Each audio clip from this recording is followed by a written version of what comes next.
sini saya ingin menceritakan pengalaman saya di mana saya bisa membangun rumah dengan penghasilan yang pas-pasan. Karena saya ada motor pun saya jual. Dan saya meminjam emas kawin istri saya. Itu saya jual juga untuk membangun rumah.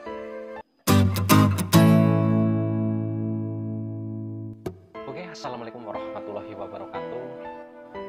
Memiliki rumah pribadi adalah cita-cita semua orang. Tetapi bagi kita yang berpenghasilan bulanan dan tidak terlalu banyak, apakah kita bisa memiliki rumah pribadi? Tentunya bisa.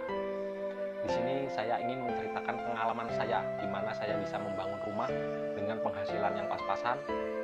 Dibilang banyak tidak banyak, tapi cukup lah. Jadi waktu itu saya sebelum mempunyai rumah itu mengontrak di sebuah tempat, itu per tahunnya sekitar 4.500.000. Jadi waktu itu saya kontrak hanya 1 tahun saja. Nah, ketika itu saya berpikir jika saya tiap tahun ngontrak itu saya tidak akan pernah mempunyai tabungan untuk membangun rumah. Jadi saya berpikir untuk gimana caranya saya dengan uang pas-pasan tapi bisa membuat rumah sendiri dan tanpa membayar uang sewa per tahunnya. Jadi setelah saya ngontrak, saya dan keluarga saya, istri saya tentunya, saya menabung tiap bulan itu. Dalam 6 bulan saya sudah mengumpulkan uang 5 juta. Jadi 1 bulan itu sekitar 800.000, 900.000. Setelah saya mendapatkan uang 5 juta itu, saya dan istri saya berembuk atau berbicara keluarga, ini uang mau diapakan, mau disimpan untuk bayar kontrakan tahun depan atau mau buat rumah sendiri. Jika untuk membuat rumah sendiri, tentunya uang 5 juta itu tidak berarti apa-apa. Tapi kita terus berpikir bagaimana caranya dengan uang 5 juta itu kita bisa buat rumah. Jadi waktu itu kami memutuskan untuk nekat. Nekat dalam arti mau nggak mau, siap nggak siap, dengan uang segitu kita bangun, kita cicil sampai kontrakan itu habis. Gimana caranya rumah ini bisa ditempatin. Dan ini rumah saya.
Dulu waktu pertama dengan uang 5 juta, saya langsung berpikir untuk membuat fondasi dulu.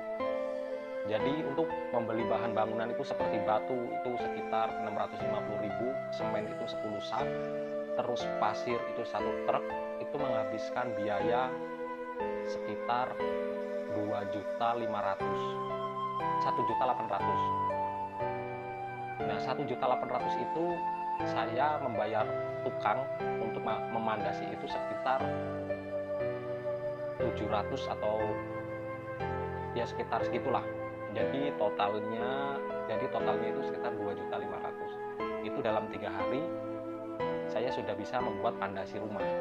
Jadi uangnya itu masih sisa sekitar 2.500.000. Tetapi karena semennya masih sisa, pasirnya masih sisa, jadi dengan uang 2.500.000 itu daripada habis, kita beliin bata. Jadi kita beli bata itu per 1.000-nya 350.000. Jadi saya membeli bata itu sekitar 5.000. Jadi hanya menghabiskan biaya sekitar 1.800.000, sekitar segitu. Nah, uangnya masih sisa 700 ribuan. Jadi saya bangun rumah itu nyicil. Jadi masih sisa 700 itu buat bayar tukang lagi. Jadi pasir masih sisa, semen masih sisa, kita beliin bata, kita bangun rumah pelan-pelan. Setelah itu mendapatkan ya sekitar tingginya bata itu sekitar, dengan bata 5.000 itu sekitar 1 meter lah. Di situ kita sudah kehabisan dana. Tetapi pasti ada jalan kalau ada niat.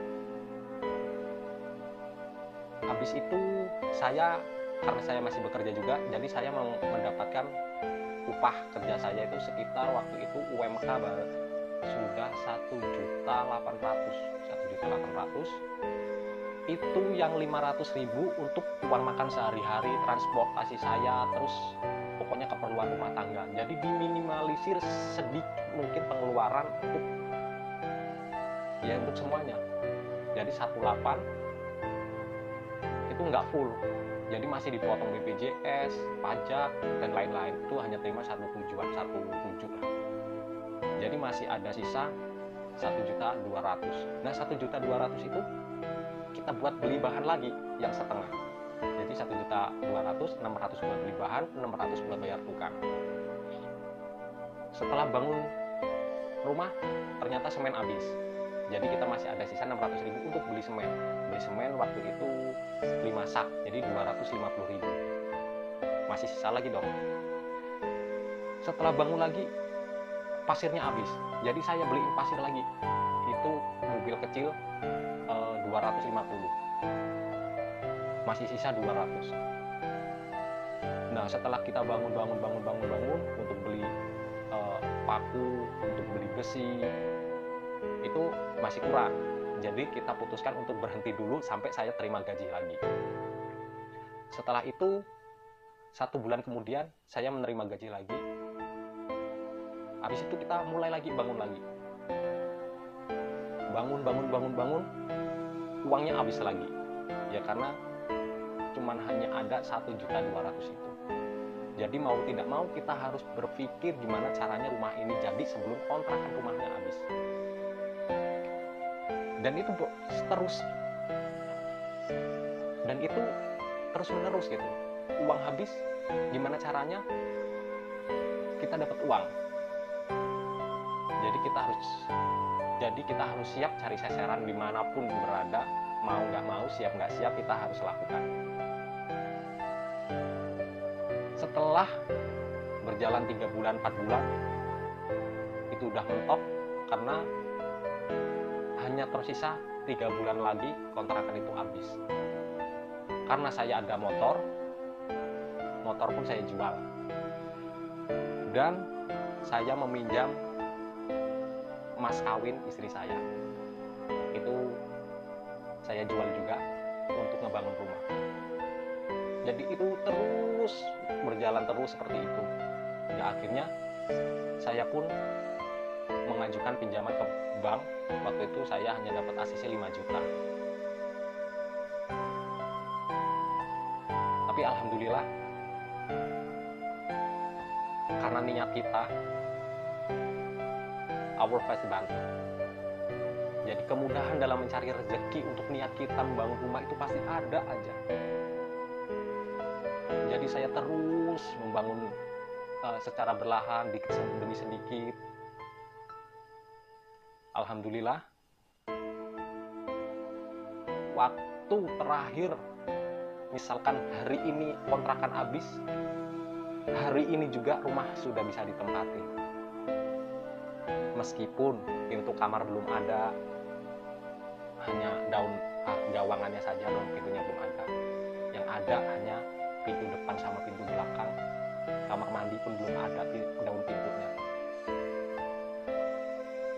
Itulah perjuangan waktu saya membangun rumah.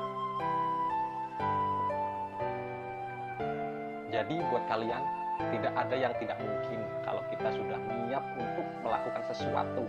Meskipun itu berat, meskipun itu sakit, semua pasti akan terwujud. Meskipun belum semaksimal apa yang kita inginkan. Tetapi jika rumah kita sudah jadi, meskipun masih dalam ukuran kecil, kalau niat kita untuk ngebesarin rumah, ngebagusin rumah, pasti akan bagus karena kita sudah niat. Oke, itulah cerita saya dalam membangun rumah ini. Semoga ini memotivasi kalian untuk niat membangun rumah. Jangan nunggu uang banyak dulu baru bangun rumah. Tapi niatnya pasti kalian bisa. Oke, terima kasih. Assalamualaikum warahmatullahi wabarakatuh. Selamat sejahtera, sukses.